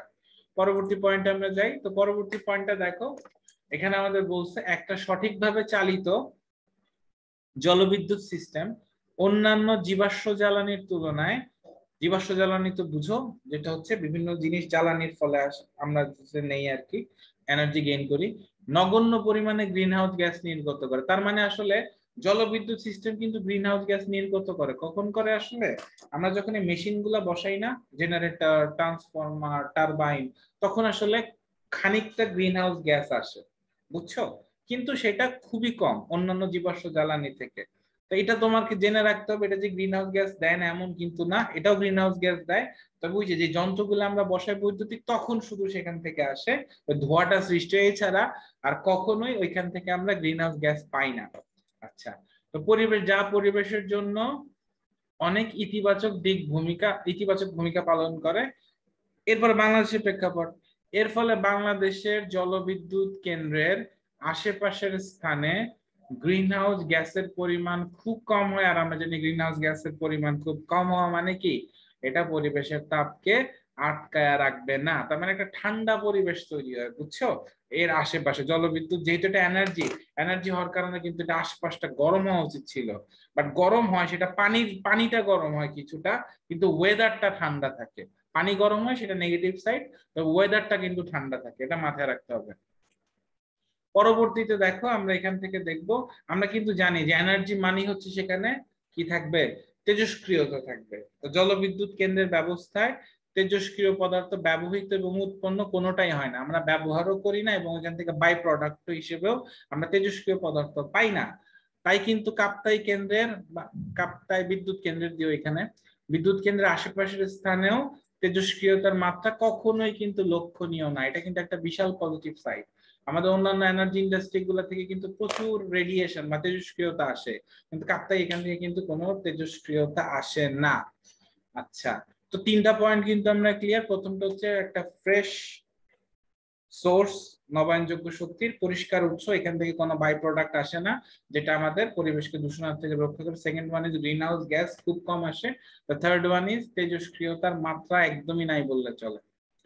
আমরা চলো আমাদের পরবর্তী পয়েন্টটা দেখি। তো পরবর্তী পয়েন্টটা হচ্ছে বাংলাদেশের জলবিদ্যুৎ কেন্দ্রের মধ্যে কোনো ধরনের আগুন বা দহনের প্রয়োজন হয় না। আমরা জানি আগুন বা তাপ ছাড়া আসলে বিক্রিয়া ঘটে না, যেহেতু এটা এনার্জি, তাহলে আসলে তাপের একটা প্রয়োজন ছিল, কিন্তু যেহেতু এটা জলবিদ্যুৎ তাই কিন্তু আমাদের জলবিদ্যুৎ কেন্দ্রের কোনো আগুন বা দহনের প্রয়োজন নেই। আর যেখানে আগুন বা দহন নাই সেখানে কিন্তু কি হয় না, বিস্ফোরণ হবার সম্ভাবনা একদমই নাই। যেহেতু বিস্ফোরণ সম্ভাবনা একদমই নেই, তাহলে এটা পরিবেশের জন্য অবভিয়াসলি ইতিবাচক। বিস্ফোরণ যদি হইতো সেটা পরিবেশকে দূষণ করতো, এবং যেহেতু এটাকে কোনো আমাদের আগুন বা দহন লাগে না, তার মানে এটা হচ্ছে কোনো বিস্ফোরণ হচ্ছে না। তাহলে এইভাবে এটা হচ্ছে পরিবেশের জন্য একটা ইতিবাচক দিক। আচ্ছা, মার্কস কিন্তু 2, ঠিক আছে? আমি তোমাদেরকে যথাসম্ভব জিনিসগুলা লিখে দিচ্ছি, কারণ তোমাকে আসলে অ্যাকচুয়াল ইম্প্যাক্টটা জানা উচিত, যে অ্যাকচুয়াল ইম্প্যাক্টটা আসলে কতটুকু বাংলাদেশের পরিবেশের উপর আমাদের যে কাপ্তাই বাঁধটা আছে সেটার ইম্প্যাক্টটা কিরকম, পজিটিভ ইম্প্যাক্ট। তো আমাদের লাস্ট ওয়ান ইজ জলবিদ্যুৎ কেন্দ্রের পানি কি, পানির উৎস হচ্ছে অফুরান, মানে সারা জীবন চলতে থাকবে। তাই এটি পানি চক্রের সাহায্যে সবসময় বিদ্যুৎ উৎপাদন করে যেতে পারে। পানি চক্র সবাই জানো, পানি চক্র মানে কি, ক্লাস 5-6 এ পড়ছো। মানে পানি আসলে কি, বৃষ্টি থেকে জলীয় বাষ্প আবার আসতে থাকে, পানি অলরেডি আসতে থাকে। তো এখানে আমাদের যে বিদ্যুৎ কেন্দ্র, এখানে একটা জফালাল বিদ্যুৎ উৎপাদন করে যেতে পারে। তাই আমাদের দেশের কাপ্তাই বাঁধের এখানে চন্দ্রবিন্দু হবে, পরিবেশগতভাবে পানির চক্র সর্বদা সচল থাকতে পারে, তাই না? আসলেই তো আমরা যদি কাপ্তাই বাঁধের ক্ষেত্রে দেখি, কাপ্তাই বাঁধের পরিবেশগতভাবে কিন্তু পানির চক্র সব সময় সচল থাকে, কারণ এখানে যে এক্সট্রা পানিটা সব সময় সেটা অলওয়েজ বিদ্যুৎ হিসেবে তৈরি হয়ে যায়, বিদ্যুৎ শক্তি হিসেবে তৈরি হয়, এবং কিছু পরিমাণ পানি কমে আবার কিছু পরিমাণ পানি আসে। তাহলে এইভাবে কিন্তু কাপ্তাই বাঁধটা আসলে ওই এলাকার পানি চক্রটাকে কিন্তু সবসময় সচল রাখে। আর আমরা জানি পানি চক্র কিন্তু পরিবেশের একটা অন্যতম প্রয়োজনীয় চক্র। পানি চক্র ঠিক থাকলে পরিবেশেও আমাদের ভারসাম্য বজায় থাকে। তাহলে আমি এখানে তোমাদের 5টা ইতিবাচক দিক দিছি, যে আমাদের বর্জ্য তৈরি হয় না, তাই এটা fresh. Second one, green house gas খুব কম আসে, তেজস্ক্রিয় পদার্থ তৈরি করে না, বিস্ফোরণ হবার একদমই চান্স নাই, এবং পানি চক্রকে হচ্ছে পারফেক্ট রাখে। তোমরা যদি লিখতে চাও পুরোটা লিখতে পারো, এবং লিখলে টিচার অবশ্যই খুশি হবে এবং ভাববে যে তুমি আসলে এটা কালেক্ট করছো। তুমি তো আসলে দেখে দেখে লিখছো, এটা আসলে টিচার জানবে না, কারণ ম্যাক্সিমাম সলভিং এ মাত্র 2-3টা করে দিছে, এবং ওই 2-3টাও ক্লিয়ার না, আসলে কি লিখছে তারাই জানে। তো এটা হচ্ছে জাস্ট একদম অ্যাকচুয়াল ইম্প্যাক্ট। বাংলাদেশ আসলে 5টাই ইফেক্টিভ। তোমরা চাইলে যখন কাপ্তাই বাঁধে যাবা, যদি কখনো ঘুরতে যাও, মিলায় নিও জিনিসগুলা। সেখানে যার যে তোমাকে পরিদর্শন করে দেখাবে সেই দেখবা তোমার এগুলা বলবে, ঠিক আছে? তো যারা আসলে কাপ্তাই বাঁধে গেছে তারা আসলে অ্যাকচুয়ালি জিনিসগুলোও জানে, এবং যারা অবভিয়াসলি সায়েন্স স্টুডেন্ট। তো এতটুকু হচ্ছে আমরা পজিটিভ ইম্প্যাক্ট দেখলাম। এবার হচ্ছে আমরা চলে যাবো আমাদের নেগেটিভ ইম্প্যাক্টে। তো very first negative impact is খুবই ইম্পর্টেন্ট। দেখো, কাপ্তাই বাঁধের পৃষ্ঠের কাছাকাছি যেখানে টারবাইনে বাড়ি খায়, টারবাইনে পানি বারবার বাড়ি খায়, সে পৃষ্ঠের কাছাকাছি পানি কি হয়, গরম হয়ে ওঠে। স্বাভাবিক পানি গরম হয়ে উঠবে, কারণ হচ্ছে আমাদের এখানে জেনারেটর আছে, টারবাইন আছে, এবং এগুলো হচ্ছে মেশিন, পানিটাকে হচ্ছে গরম করে দেয়। এবং খেয়াল করো, পানি যখন গরম হয় আমরা কিন্তু জানি তখন কি হয়, পানির অক্সিজেনের পরিমাণ কিন্তু কমিয়ে দেয়, ঠিক আছে, জলের অক্সিজেনের পরিমাণ তখন কিন্তু কমে যায়। পানি যখন গরম থাকে তখন কিন্তু আমরা জানি জল দূষণ বা একটা তাপ দূষণ হয়, তোমরা কেমিস্ট্রিতে পড়ে থাকবা। তো তখন জলের অক্সিজেনের পরিমাণ কিন্তু কমে যায় এবং পরিবেশের কিছু প্রজাতির উদ্ভিদ, মানে পানির আশেপাশের পরিবেশের উদ্ভিদ এবং প্রাণীর উপর তথা পুরা বাস্তুতন্ত্রের উপর তখন একটা নেগেটিভ প্রভাব আসে কিন্তু। যেহেতু আমাদের জলের অক্সিজেন কমে গেছে, তো জলের যে প্রাণীগুলা জল থেকে বা পানি থেকে অক্সিজেন নিয়ে বেঁচে থাকতো তাদের মধ্যে কিন্তু একটা নেগেটিভ প্রভাব পড়বে এবং এই নেগেটিভ প্রভাব উদ্ভিদ এবং প্রাণীতে পড়লে পুরা বাস্তুতন্ত্র কিন্তু এটা ইফেক্টিভ হবে। তাহলে এটা কিন্তু আমাদের কাপ্তাই বাঁধের একটা নেগেটিভ সাইড। আচ্ছা, পরবর্তীতে দেখো, বাঁধ ব্যবস্থা ব্যবহার করার সময় পানির স্তরের উচ্চতা ঘন ঘন পরিবর্তিত হতে পারে। তুমি যখনই এই টারবাইনে পানিটা এসে বাড়ি খায়, সব সময় যে সমান উচ্চতায় বাড়ি খায় এমন কিন্তু না। কখনো ফ্লোটা খুব বেশি থাকে, কখনো একটু কম থাকে, কখনো একদম ধীর থাকে। এটা ডিপেন্ড করে হচ্ছে তুমি কতটুকু পানি স্রোত তোমাকে নিয়ে আসতেছে টারবাইনের কাছে। তাহলে দেখো পানির স্তরের উচ্চতা কিন্তু প্রায় প্রায় চেঞ্জ হচ্ছে। এই প্রায় প্রায় চেঞ্জের জন্য কি হয়, নদীর গতিপথ হচ্ছে চেঞ্জ হয়ে যায়। নদীর গতিপথ যদি চেঞ্জ হয় তাহলে কি হবে, যে গাছপালা এবং প্রাণীরা আছে তারা হচ্ছে পরিবেশকে প্রভাবিত করে, অর্থাৎ গাছপালা এবং প্রাণীদের পরিবেশকে এটা প্রভাবিত করে। বিশেষ করে কারা প্রভাবিত হয়, যেসব প্রাণী নদীর তীরের কাছাকাছি পানি ব্যবহার করে। নদীর তীরের কাছাকাছি যারা পানি ব্যবহার করে তারা কিন্তু পানির দিকটা ওইভাবে পাবে না। তোমরা দেখবা কোনো প্রাণীকে যদি পান করতে দেখো, সেই স্থির পানিটা হচ্ছে বেশি নিতে পারে, কিন্তু সে যদি দেখে কোন একটা চলমান পানি বারবার বিভিন্ন সাইডে মুভ করতেছে, তার জন্য কিন্তু পানি ব্যবহারটা খুবই কষ্টকর হয়ে যাবে। এবং এটা কিন্তু আসলে বাঁধ ব্যবস্থার কারণে এই দেশে হচ্ছে। পরবর্তীতে বাঁধের কারণে মাছের উপরে বা নিচে প্রবাহিত হওয়া কঠিন হয়ে পড়ে। কারণ আমরা জানি স্রোত দিয়ে যখন পানি আসতে থাকে এবং টারবাইনে বারবার আঘাত খায়, কিছু পরিমাণ পানি ফিরে যায়, আবার কিছু পরিমাণ পানি আসতে থাকে, তার মানে পানিতে একটা ups and downs height create হয়। তখন আসলে মাছের জন্য জিনিসটা টাফ। তো মাছের বাঁধের পাশ দিয়ে ভ্রমণ করা সহজ করার জন্য মাঝে মাঝে কি করা হয়, মাছের জন্য মই স্থাপন করা হয়। এটা আবার ভাইবো না ওই যে ওইরকম মই বমি বায়া বায়া উঠে। এটা হচ্ছে তোমার এক ধরনের সুতার মতো একটা পথ, যে পথ দিয়ে আসলে মাছরা একটা দেখতে পারে যে এই পথটা অনুসরণ করলে আমাদের ভ্রমণ কোনো প্রবলেম হবে না, ঠিক আছে। ধরো এইরকম, এটা হচ্ছে আমাদের কি একটা জলাশয়, এইরকম করে হচ্ছে পথ ক্রিয়েট করে দেওয়া হয়। তো একটা মাছ হচ্ছে এই এই পথ দিয়েই হচ্ছে যাতায়াত করে, সে উপরেও যায় না, সে নিচেও যায় না। এটা হচ্ছে মাছের জন্য মই বলা হয়। কিন্তু দেখা গেছে কিছু কিছু মাছের ক্ষেত্রে যারা হচ্ছে বড় মাছ, তারা কিন্তু এইটাও কি এই এই যে সুতাটা এটাকেও কিন্তু বাধা হিসেবে অবস্থান করবে। ছোট মাছগুলো ইজিলি চলে যায়, কিন্তু বড় মাছগুলো হচ্ছে এখানে বাধাপ্রাপ্ত হয়। এই জন্য আমি লিখছি কিন্তু এটি এখনো মাছের চলাচলে বাধা সৃষ্টি করতে পারে, ঠিক আছে।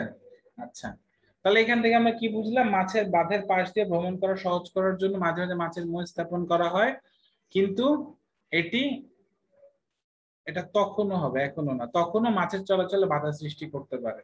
লাই হোপস এতটুকু হচ্ছে ক্লিয়ার, তিনটা নেগেটিভ পয়েন্ট।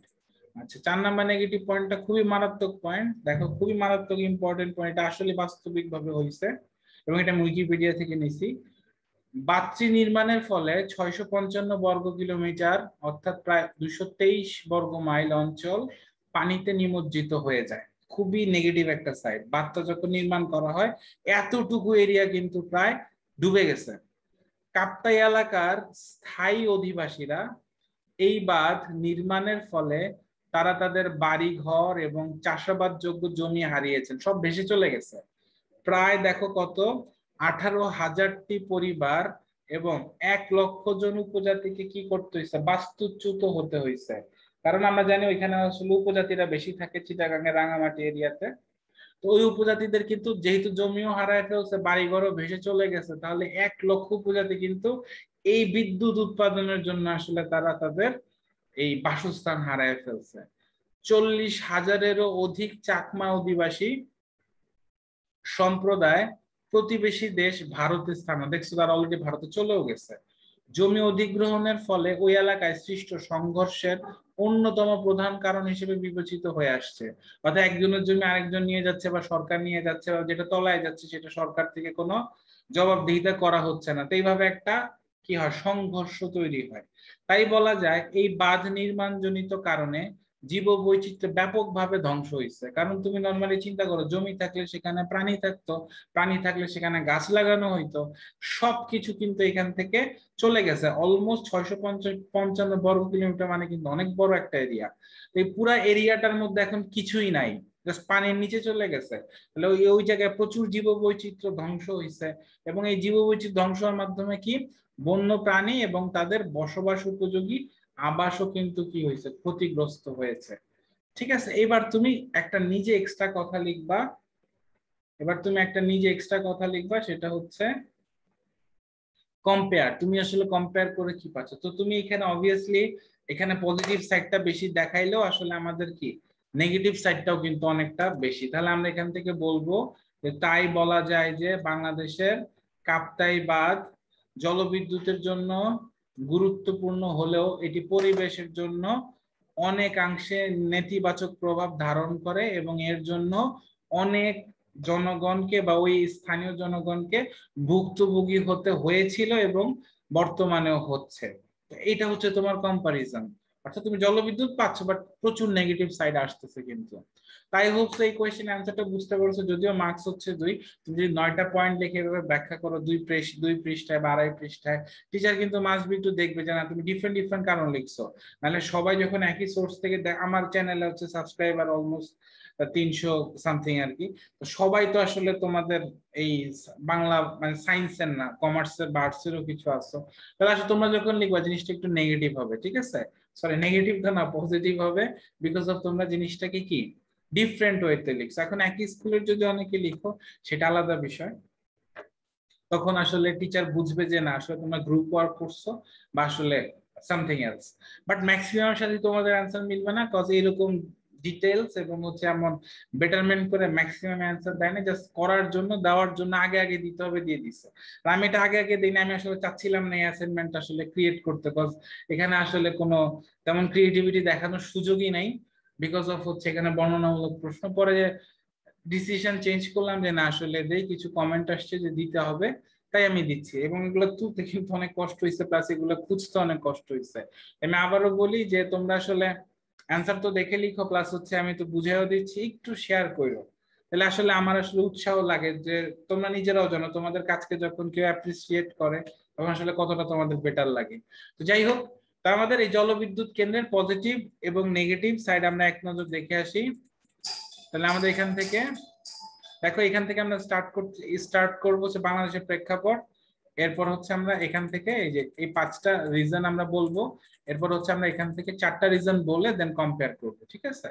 তো এটাই ছিল হচ্ছে আমাদের অ্যান্সার। এবং এটা কি কত নাম্বারের জন্য অ্যান্সার ছিল, এটা ছিল হচ্ছে আমাদের খ নাম্বারের জন্য অ্যান্সার।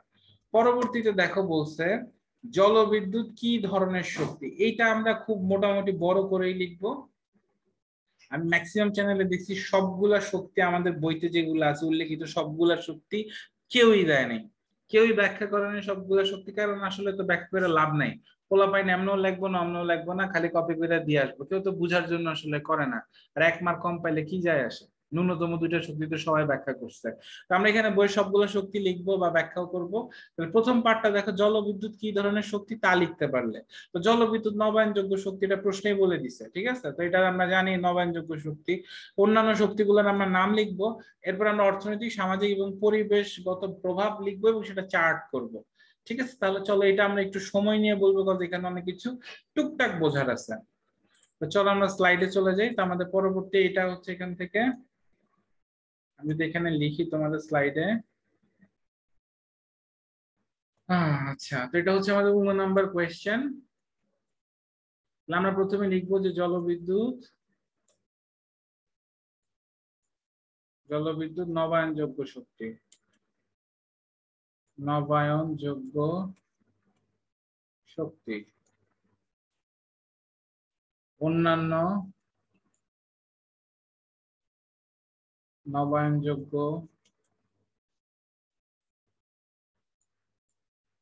অন্যান্য নবায়নযোগ্য শক্তিগুলো হলো,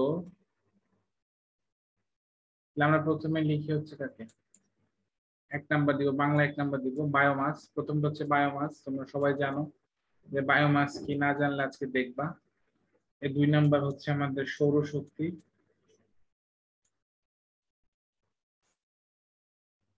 3 নাম্বার হচ্ছে আমাদের প্রবাবলি হচ্ছে বায়ু শক্তি, 4 নাম্বার হচ্ছে আমাদের বায়োফুয়েল।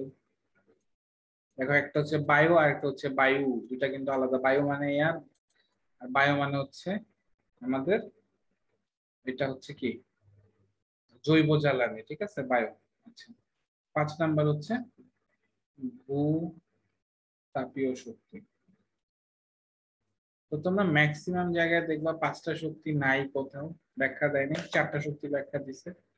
আসলে ব্যাখ্যা দিবেই বা কিভাবে, আসলে এটা নিয়ে তো ঘাটাঘাটি করার সময় সুযোগও নাই। এমনি পোলা বান্দা দেখে তাদের চ্যানেল, আমার চ্যানেলে না হয় তোমরা সবাই সবাইকে বলো না, বাট ওইখানে হচ্ছে মোটামুটি সবাই দেখে। তাহলে আমরা এখান থেকে 5টা যে শক্তিটা পাইছি, যে 5টা শক্তিটা আমরা এখান থেকে পাইলাম, তো 5টা শক্তির হচ্ছে 3টা করে প্রভাব, মানে টোটাল 15টা হচ্ছে উত্তর। আমরা প্রথম বায়োমাস ব্যাখ্যা করব, তারপর সৌরশক্তি দেখব, তারপর হচ্ছে আমাদের বায়ু শক্তি, তারপর হচ্ছে বায়োফুয়েল, তারপর হচ্ছে ভূতাপীয় শক্তি। তো এটা লিখে ফেললাম, ঠিক আছে। তো লেখা শেষে চলো আমরা এবার চলে যাই। তো আমরা এখানে আবারও দেখো জলবিদ্যুৎটা আমি নিয়ে আসছিলাম। তো জলবিদ্যুৎ এখানে আমার পেছনে রিজন ছিল, তোমরা যদি জিনিসটা বুঝো। আসলে এই ডায়াগ্রাম গুলা দেখো কিভাবে কিভাবে ক্রিয়েট হয়েছে, এটা তোমরা পারবা। I hope so. এখন যদি তোমাদের কেউ কোয়েশ্চেন করে যে আসলে হাইড্রো ইলেকট্রিসিটি কিভাবে তৈরি হয়, অন্তত তোমরা এটা মনে রাখতে পারবা যে কোথা থেকে আসলে কিভাবে তৈরি হয়েছে। এটার জন্য তোমাদের এই ডায়াগ্রামটা দেখানো।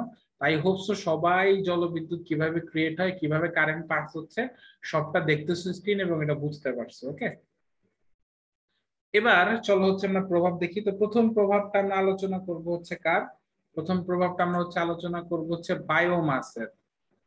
প্রথম প্রভাবটা আমরা আলোচনা করব হচ্ছে বায়োমাসের। তো একটু ওয়েট করি আমরা, একটু ওয়েট, আমি তোমাদের স্ক্রিনটা নিয়ে আসতেছি।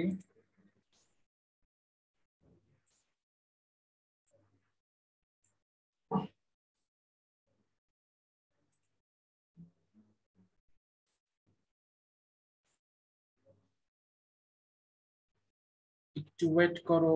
Biomass biomass biomass, where is the biomass picture?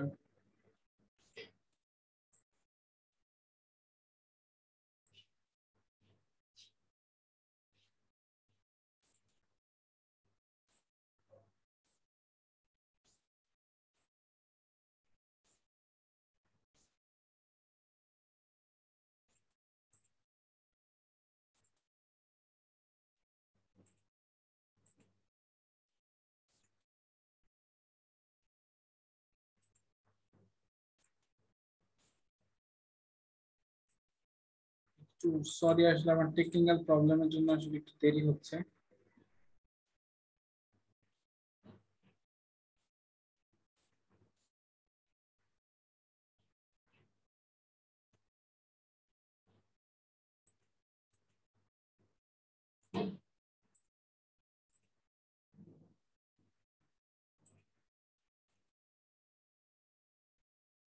হুম,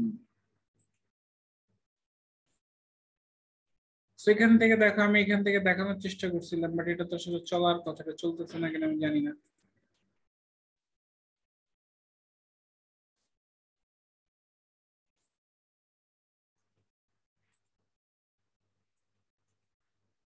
যাই হোক, তো এটা বায়োমাস হচ্ছে আমাদের মেইনলি কি, এটা আমি তোমাদেরকে দেখাইতে পারলাম। জাস্ট ছবি থেকে জাস্ট একটু দেখে নাও,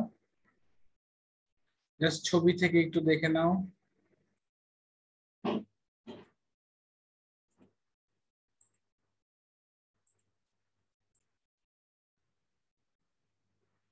তো দেখো, তোমাদের জন্য স্ক্রিনে একটা ছবি নিয়ে আসছি বায়োমাসের। তো বায়োমাসটা আমার লেখাটা যাচ্ছে না।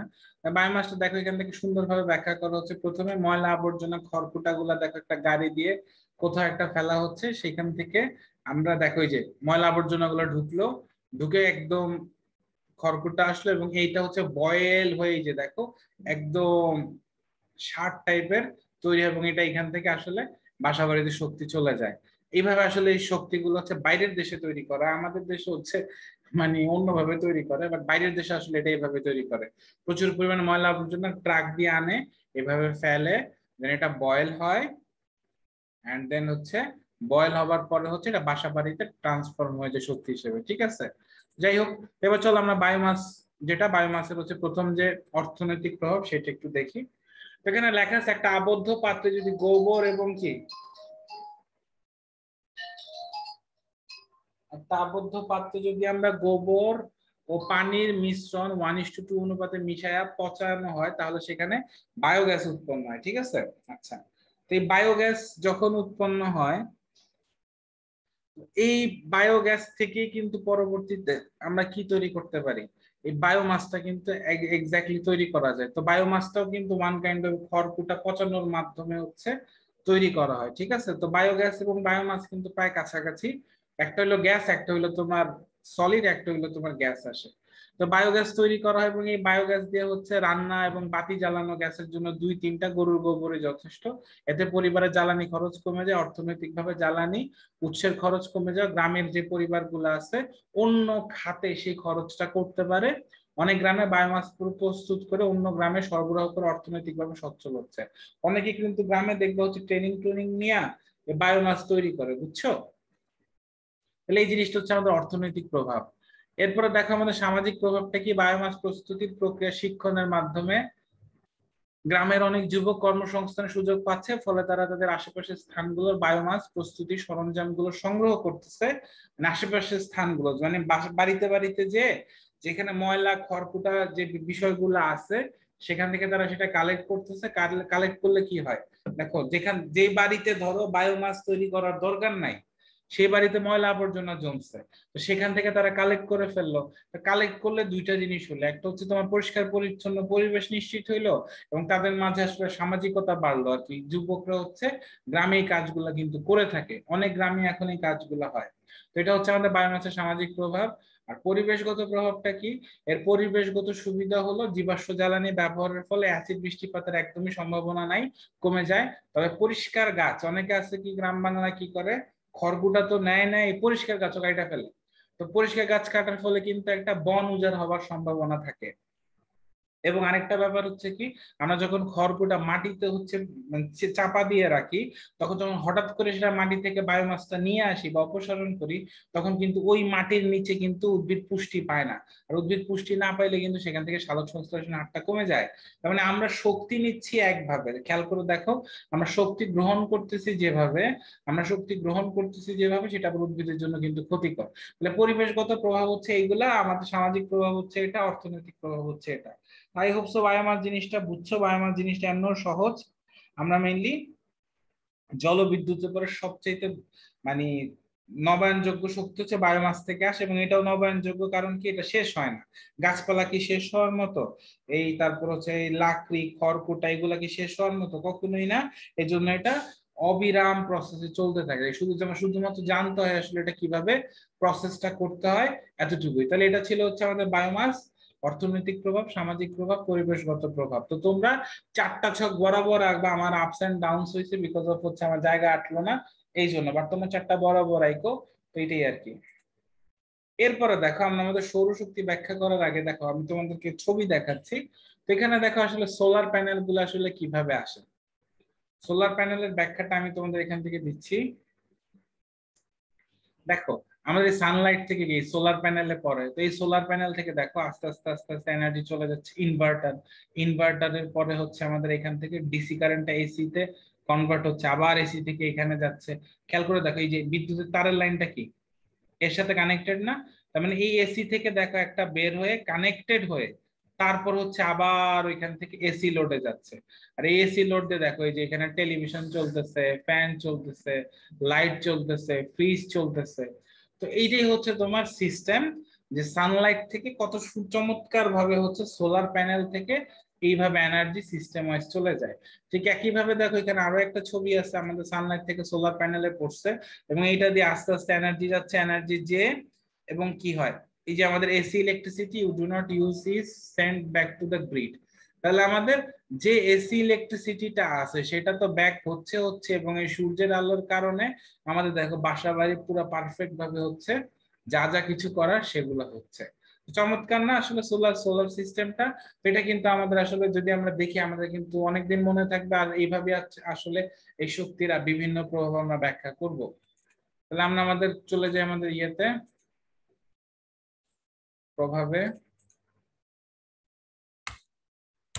আমাদের প্রথম নামটা হচ্ছে কি সৌরশক্তি। তো আমাদের সামাজিক প্রভাব আগে আসছে, পরিবেশগত প্রভাব, এরপর অর্থনৈতিক প্রভাব। দেখো অর্থনৈতিক প্রভাবটা কি, বিভিন্ন ইলেকট্রিক যন্ত্র তোমরা দেখছো যে ছোট ছোট কিছু ক্যালকুলেটর পাওয়া যায়, যেগুলো সানলাইটে চলে।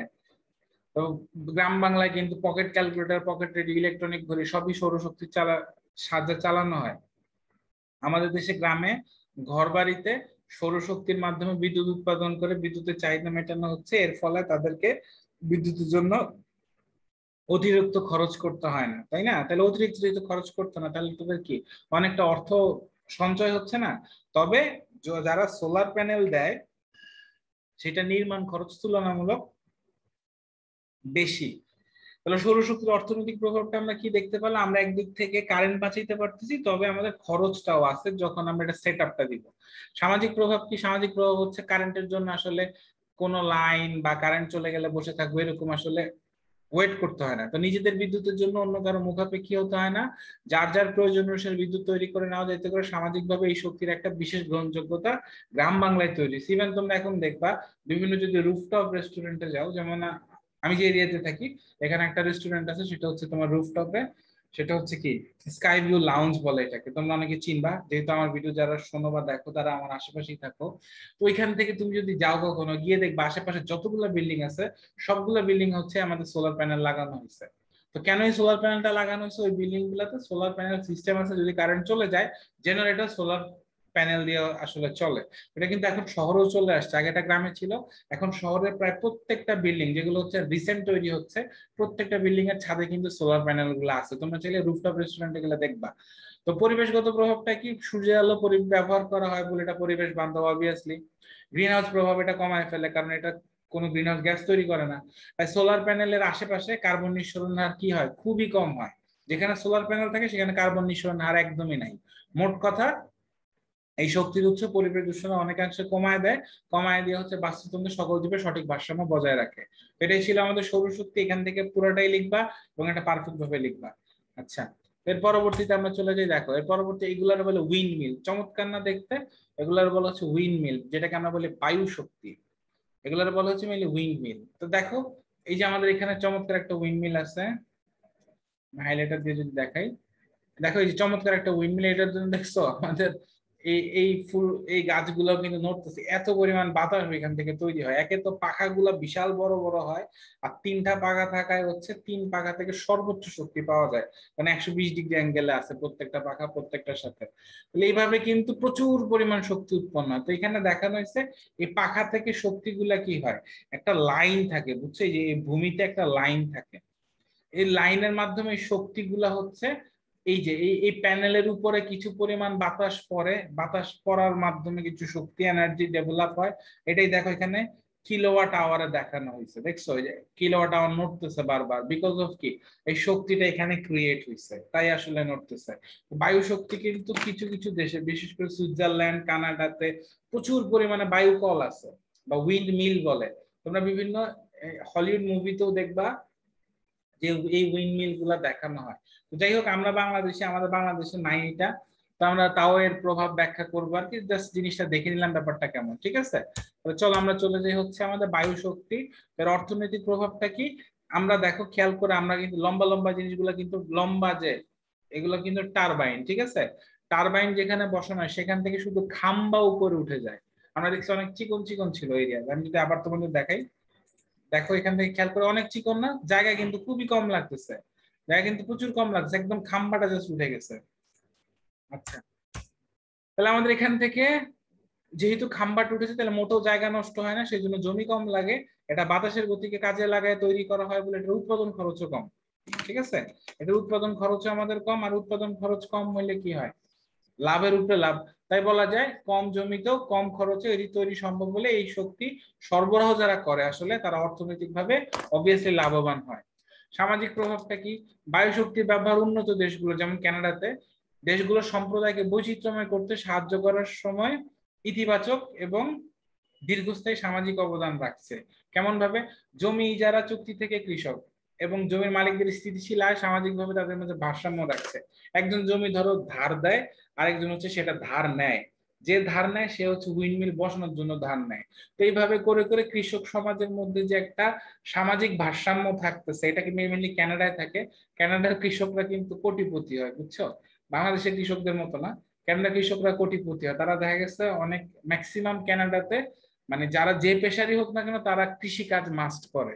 তো ওইটার জন্য তারা কি করে, নিজেরা হচ্ছে উইন্ডমিল বসায় নেয়, ঠিক আছে, এবং যাদের জমি নেই তাদের থেকে কিনে আসলে জিনিসটা করে।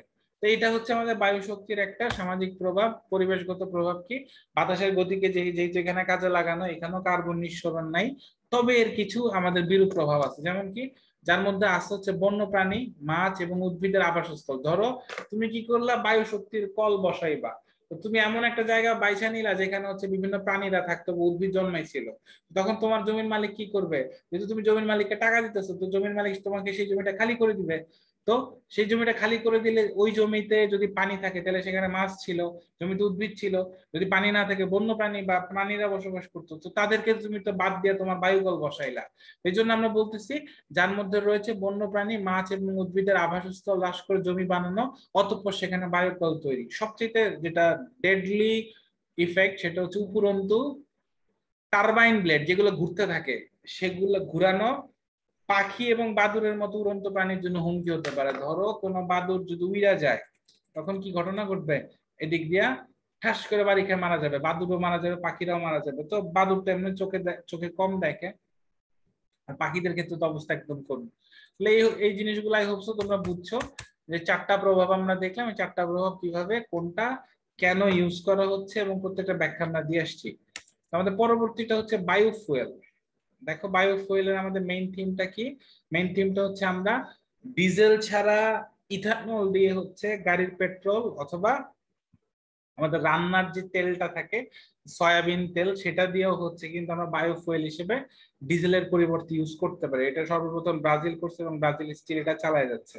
ঠিক আছে, দেখো যেখানে দেখানো হয়েছে তোমাদের এই লাইট গুলা থেকে পাতা টাতা এসে, আর এটা হচ্ছে এটা যে বায়োলজির সাথে রিলেটেড, এই জন্য পাতা আঁকা হয়েছে এবং এখান থেকে ফুয়েলটা দেখো গাড়ির মধ্যে যাচ্ছে।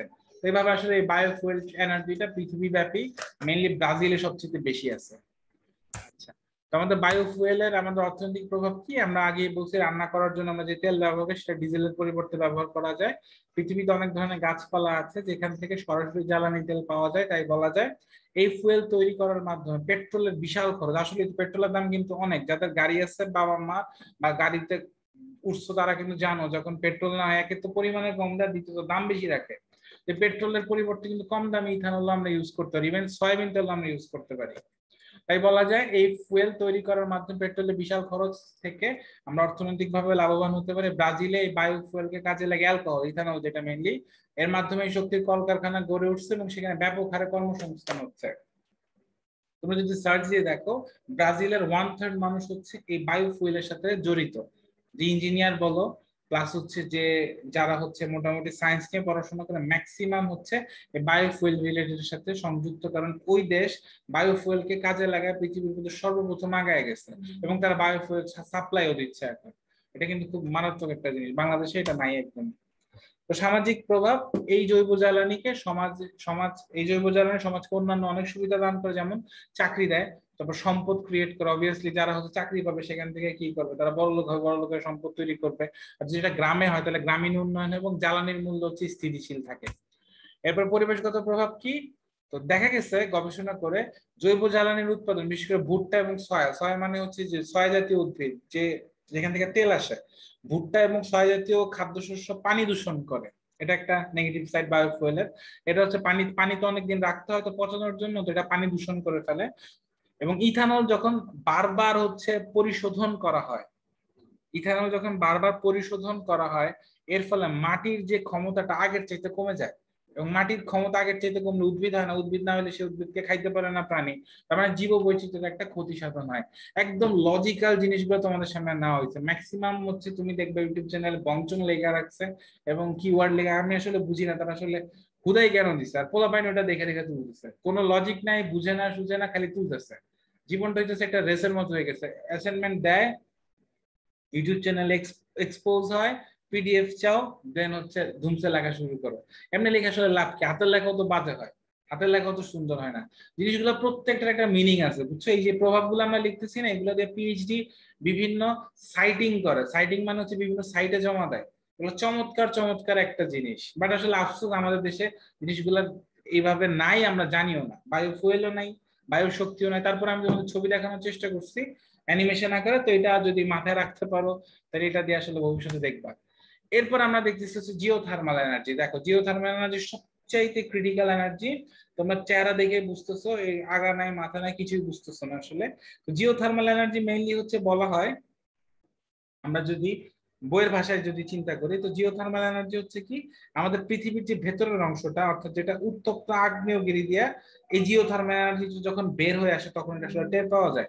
এটা আমাদের দেশে একদমই নেই, এটা হচ্ছে একদম আমেরিকা নর্থ, যেটা উত্তর আমেরিকা, সেখানে জিওথার্মাল এনার্জিটা ব্যাপক পরিমাণে পাওয়া গেছে। তো ওইখানে যদি কি করে, কেউ যদি কয়েক কিলোমিটার গর্ত করে যাইতে পারে, তাহলে দেখা যায় ওইখানে হিউজ পরিমাণ হিট এনার্জি মানে তাপ শক্তি তৈরি হয়। ওই তাপ শক্তি কিন্তু কাজে লাগায় পরবর্তীতে সেখান থেকে প্রচুর পরিমাণ এনার্জি পাওয়া যায়, এবং পুরাটাই হচ্ছে ফ্রি অফ কস্ট। ঠিক আছে, এই ফ্রি অফ কস্ট এনার্জিটা দেখো এখান থেকে কিভাবে আসে। ধরো তোমার এই যে এখান থেকে ধোঁয়া উঠতেছে, বুঝতেছো এটা একটা আগ্নেয়গিরি। তো এই আগ্নেয়গিরি থেকে তোমার কি, আগ্নেয়গিরি থেকে যখন আমাদের এই তাপটা মাটিতে থাকে, এই তাপটাই বিশাল এই সিস্টেমের মাধ্যমে ধাপে ধাপে ধাপে ধাপে ট্রান্সফার হয়ে এই যে আমাদের কি বলে এটারে, পাইপলাইন বলে বা আমাদের কারেন্ট লাইন বলে, সেখানে হচ্ছে পৌঁছায়। তো এই জিনিসটা হচ্ছে ক্রিটিক্যাল অনেক, তোমরা বুঝবে অনেক, এখানে অনেকগুলো ফাংশন আছে, এগুলো হচ্ছে মাস্টার্স এ পড়ানো হয়, অনার্সও এগুলো নাই। তো যদি পারো আর কি, যদি তোমাদের এনার্জি থাকে, এনার্জি সাপ্লিমেন্ট বা এনার্জি সাপ্লাইয়ের সাবজেক্ট, তাইলে হয়তো এটা মাস দেখবা। তবে এটা আমাদের দেশে না, এটা হচ্ছে শুধুমাত্র পৃথিবীতে নর্থ আমেরিকার ওইখানে মেইনলি পাওয়া গেছে, ওইখানে প্রচুর ইউজ করা হয় এই জিও থার্মাল এনার্জি। চলো, জিওথার্মাল এনার্জি, ভূতাপীয় শক্তি, এটা অর্থনৈতিক প্রভাব কি? এটা যেখানে নির্মিত হয় বা পরিকল্পনা করা হয় তখন আসলে অতিরিক্ত পরোক্ষ কর্মসংস্থান, মানে দেখছো বিশাল একটা ইন্ডাস্ট্রি লাগে না, এবং আরো অর্থনৈতিক কর্মকাণ্ড এবং করের আয় বৃদ্ধিকে উদ্দীপ্ত করে। তো যারা এখানে কাজ করে তারা মোটামুটি বিশাল অ্যামাউন্টের টাকা পায়। আমেরিকার প্রচুর সায়েন্টিস্ট হচ্ছে এখানে কাজ করে, আমেরিকায় দুইটা জায়গায় প্রচুর সায়েন্টিস্ট আছে, একটা হচ্ছে জিওথার্মাল এনার্জি, তার একটা হচ্ছে নাসাতে। তো এরা প্রচুর বড় লোক, তো এখান থেকে নিশ্চয়ই ট্যাক্স পেইং করতে হয়। তাহলে এটা গেল অর্থনৈতিক প্রভাব। সামাজিক প্রভাব কি, যেহেতু এটা আগ্নেয়গিরির সাথে সম্পর্কযুক্ত, খুব একটা নেগেটিভ ইফেক্ট, সেহেতু সেখানে আশেপাশে যারা বসবাস করে এই শক্তির উৎপাদনের জন্য তাদেরকে জমি ত্যাগ করতে হয়, এটা তাদের সামাজিক অধিকার আসলে ক্ষুণ্ণ হয়। পরিবেশগত প্রভাব কি, তো এটার প্রচুর শব্দ আসে, প্রচুর শব্দ এবং দুর্গন্ধ তৈরি হয়, বুঝছো, ওই এরিয়াতে। এবং মাটির অবনতি ঘটে, তো এটা দেখা যায় মাটিটাকে এমন একটা শক্ত আবরণ তৈরি করে যেখানে কোনো কিছু আর জন্মায় না, তার মানে এখানে ভূমি ব্যবহারের পরিবর্তন হয়। আবার এটা সামান্য পরিমাণে সালফার ডাই অক্সাইড এবং কার্বন ডাই অক্সাইড প্রডিউস করে, যেটা পরিবেশের জন্য ক্ষতিকর। তো দেখো, তুমি যদি এইভাবে চমৎকার ভাবে প্রত্যেকটা প্রভাব ব্যাখ্যা করতে পারো, তোমার নিজের কাছেও ভালো লাগার কথা, কারণ একে তো এগুলো বইতে নাই, দ্বিতীয় কথা তুমি 10টা চ্যানেল ঘুরে এসো, তুমি যদি দেখো যে এত চমৎকার ভাবে জিনিসগুলো বুঝাইছে, তারপর তুমি আমার চ্যানেল আনসাবস্ক্রাইব করে দিও, ঠিক আছে? আর যদি মনে হয় না তোমাদের জন্য কষ্ট হচ্ছে প্লাস জিনিসটা ইয়া হচ্ছে, তাহলে মাস্ট পুরাটা একটু নিজে দেখবো, এবং ফ্রেন্ডদের যারা হচ্ছে শিখতে চায় তোমার আশেপাশে, তোমরা যারা দেখছো আমার সাথে পুরাটা সময়, অবভিয়াসলি শিখার জন্যই দেখছো। যারা আসলে শিখতেছে সবাইকে একটু দিও, যে এটা একটু দেখতে পারো, এটা তো অনেক সুন্দরভাবে বুঝাইছে। তাহলে আসলে আমার জিনিসটা উৎসাহ জাগে, এবং আসলে সামনে অনেক অ্যাসাইনমেন্ট, প্লাস তোমরা যারা আমাকে চিনো, আমার প্রচুর টিউশনিস্ট থাকে, প্লাস আমার নিজের ক্লাস, নিজের পড়ালেখা, তারপরে যে এরকম স্লাইড প্লাস হচ্ছে অ্যানিমেশন এনে বোঝানো, এটা আসলে টাফ হয়ে যায়, এবং এডিটেরও এখানে একটা ব্যাপার থাকে। আমি আশা করব, এই অ্যাসাইনমেন্টটা তো তেমন কিছু ছিল না, এটা থিওরিটিক্যাল একটা অ্যাসাইনমেন্ট ছিল, তবে সেই থিওরিটিক্যাল জিনিসগুলো আমি তোমাদের অ্যানিমেশন এবং হচ্ছে লজিক্যাল যে ব্যাখ্যাটা আসলে সম্ভব সেটা দিয়ে বোঝানোর চেষ্টা করছি। তো আমি আশা করব যে পরবর্তী ভিডিওতে তোমরা থাকবা সাথে, এবং এই ভিডিওটা কেমন লাগছে অবশ্যই জানাও যারা যারা দেখছো। আমি যদি দেখি যারা কমেন্ট করছে আমি বুঝবো যে তোমরা দেখছো আসলে ভিডিওটা। তো দ্যাটস ফর টুডে। এই সপ্তাহে তোমাদের সায়েন্সের জন্য আর কোনো অ্যাসাইনমেন্ট আসতেছে না। ইনশাআল্লাহ 24 তারিখের পরে যদি অ্যাসাইনমেন্ট দেয় তখন আমরা কথা বলবো। আর এতটুকুই আজকে ছিল। আল্লাহ হাফেজ। কথা হবে ইনশাআল্লাহ নেক্সট কোনো একটা অ্যাসাইনমেন্ট সলভিং সেশন। আল্লাহ হাফেজ।